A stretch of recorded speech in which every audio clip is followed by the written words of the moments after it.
Sarah, we need to talk, my husband Michael said. His voice sounded sad, but I knew he was pretending. I looked up from my laptop where I was planning her home renovation. His mother, Linda, stood beside him, dabbing her eyes with a tissue. My stomach tightened. I knew this act. Linda was very good at fake crying. The doctor says I have 6 months to live, Linda said, her voice shaking. I don't want to be alone at the end. She fell into our armchair, the same one I had seen her measuring last week, complaining it didn't match her decor. My name is Sarah Parker, and at 34, I had finally bought my dream home. After my parents died in a car accident 2 years ago, I used my inheritance to buy a beautiful Victorian house. It needed work, but it was mine. Linda never liked that. Mom needs to move in with us, Michael said firmly. We can turn your art studio into her bedroom. My chest tightened. The art studio was special to me. It was my dream to paint there. The sunlight coming through the windows was perfect. I know this is unexpected, Linda sniffled, but family sticks together in hard times. She had never treated me as family in the 8 years I had been married to Michael. She always saw me as the woman who had trapped her son. Which doctor told you this? I asked carefully. Maybe we should get a second opinion. Linda hesitated, then said, Dr. Thompson, but I trust him. I nodded. Dr. Thompson. The same doctor who supposedly diagnosed her with a rare disease last year, just before Michael and I were supposed to go to Italy. We canceled our trip to take care of her, but 2 weeks later, she was fine. I need to think about this, I said. Think about it? Michael shouted. My mother is dying. Where is your compassion? I looked at my husband. He had always chosen his mother over me. Something inside me changed. Yes, I need to think about it, I said firmly. This is my house too. Actually, Linda said sweetly, since Michael is your husband, it's his house too. And a son's duty is to his mother. The house is in my name only, I cut in. I bought it with my inheritance. Linda's smile faded. But that's not the point. This is a big decision and I won't rush into it. I walked outside to the garden, my favorite place. Sitting on a bench, I pulled up my phone and called Dr. Thompson's office. I'm sorry, the receptionist said. We have no patient records for Linda Morrison. I thanked her and hung up. My suspicions were right. I called my sister Emma, a nurse. Can you check something for me? I asked. 2 days later, I had my answer. Linda had not been to any oncologist. She had no cancer. No diagnosis. She was lying. For a week, I watched as Linda and Michael planned her move. She brought boxes over, talked about painting the walls. Michael barely spoke to me, acting as if I was cruel for hesitating. Then came the family dinner. Linda invited everyone, Michael's sisters, their husbands, aunts, uncles, cousins. She wanted them to pressure me. She stood up, pretending to be emotional. She announced her diagnosis and said how I had graciously agreed to let her move in. Everyone praised Michael for being such a good son. Then I stood up. My hands were steady as I lifted my glass. I have something to say, I said. Linda smiled, expecting me to agree. Instead, I pulled up a folder and met her eyes. I spoke to Dr. Thompson's office, I said, and every other oncologist in the state. Linda's face turned pale. The dining room went silent. Linda's fork dropped onto her plate, a clatter echoing in the tense air. Her face, already pale, turned almost white. I don't understand, she stammered, reaching for her water with shaking hands. Dr. Thompson doesn't share patient details, I said calmly. That's interesting because Dr. Thompson retired 3 years ago. His clinic doesn't even exist anymore.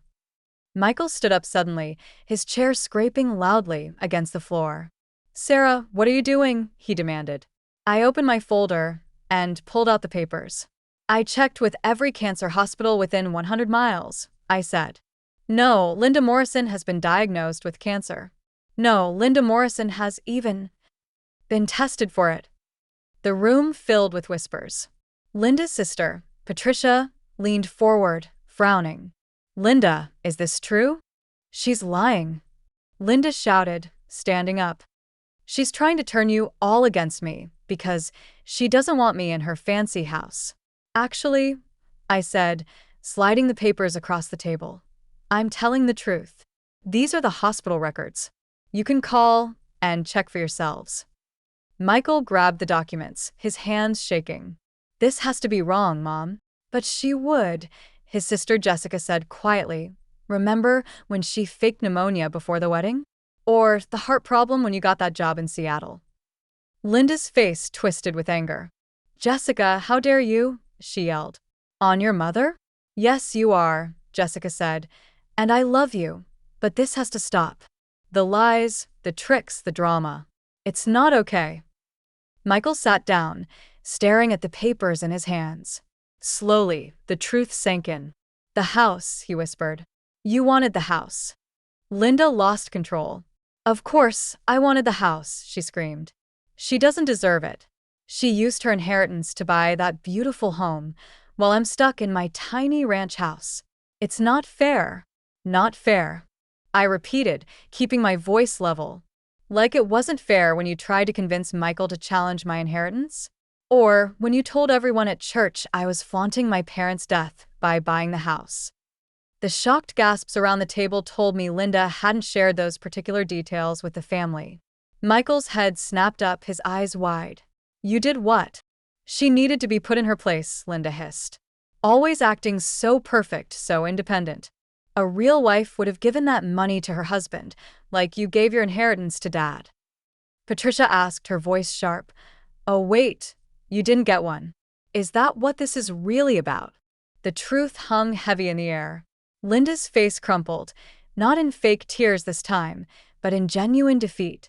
The careful manipulation she had orchestrated was falling apart, exposing years of jealousy and resentment. I just wanted. She started, then stopped, looking lost. You wanted to control everything, like always, Jessica finished. But this time, you went too far. Faking cancer. That's cruel, Mom. Not just to Sarah, but to everyone who's actually fighting that battle. Michael stood up again, but this time, his posture was different, defeated, tired. I think everyone should go home, he said quietly. Mom, I'll drive you. But Michael, Linda protested. No, Mom, not this time. As the family filed out, each person avoiding Linda's desperate gaze, I stayed at the table, my hands clasped tightly in my lap. Patricia stopped beside me, placing a gentle hand on my shoulder. I'm sorry, she said softly. We should have seen it sooner. After everyone left, I began clearing the barely touched dinner plates. The sound of Michael's car starting and pulling away echoed in the quiet house. I wasn't sure if he'd come back tonight. I wasn't sure of anything anymore. But as I stood in my kitchen in my house, I felt something unexpected. Relief.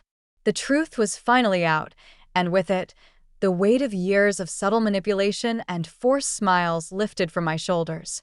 I walked to the window that overlooked my garden, watching the sunset paint the sky in shades of pink and gold. Whatever happened next, I knew I'd done the right thing. My parents had taught me to stand up for myself, and tonight, I finally had. The sound of the front door opening made me turn. Michael stood in the doorway, his face etched with exhaustion, and something else, shame.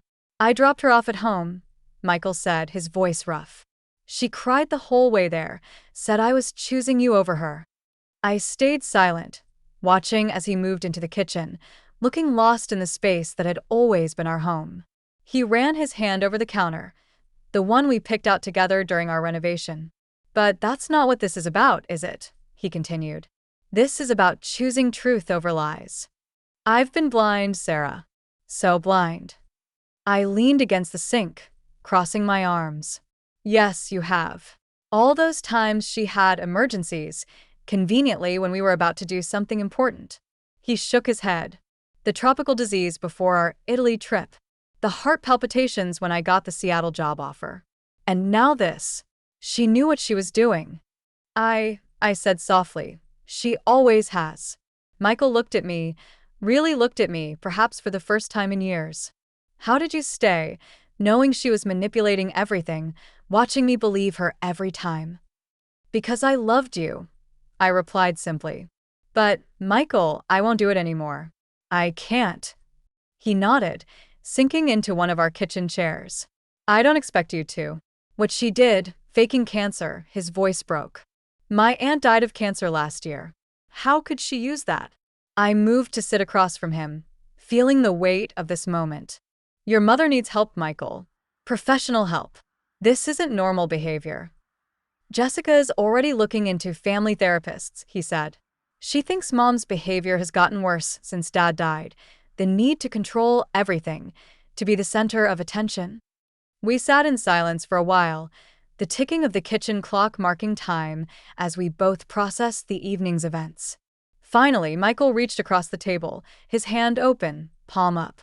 I know I don't deserve it, he said quietly, but I'd like a chance to make this right, to be the husband you deserve, not just the son my mother wanted me to be. I looked at his outstretched hand, thinking of all we'd been through. It won't be easy, I warned. There needs to be boundaries, real ones. I know, he agreed. No more emergency visits. No more guilt trips. No more letting her make decisions about our life. He hesitated, then continued firmly. I think we should go to counseling too.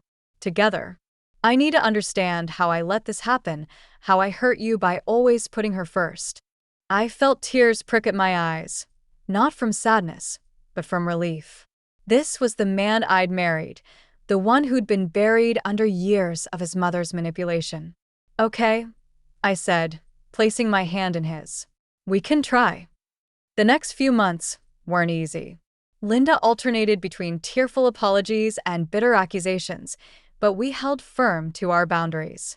Michael started therapy, both with me and on his own, working through years of ingrained patterns. I finished my art studio, filling it with canvases and light. Sometimes, when I'm painting there, I think about that family dinner and how close I came to losing my dream home to Linda's schemes. But then I look at the changes in our lives. The peace, the honesty, the renewed connection between Michael and me, and I know it was worth it. Linda eventually agreed to counseling, though it took Jessica and Patricia's ultimatum to get her there. She's learning, slowly, to build relationships based on truth rather than manipulation. Last week, she even sent me a card, a real one, apologizing for everything. It's a small step, but it's something. Michael and I finally took that trip to Italy, sending postcards to his mother from every city we visited. When we returned, our house was exactly as we'd left it. No emergencies, no drama, just home. Yesterday, as I worked in my garden, I found the first rosebud of spring pushing through the soil. Like that tiny flower, our family is growing in new ways, healthier ways. It's not perfect, but it's real. And that's all I ever wanted. The house stands as it always has, but now it feels different. It's not just my sanctuary anymore. It's our home, mine and Michael's, built on a foundation of truth and trust. And that's something no manipulation could ever provide.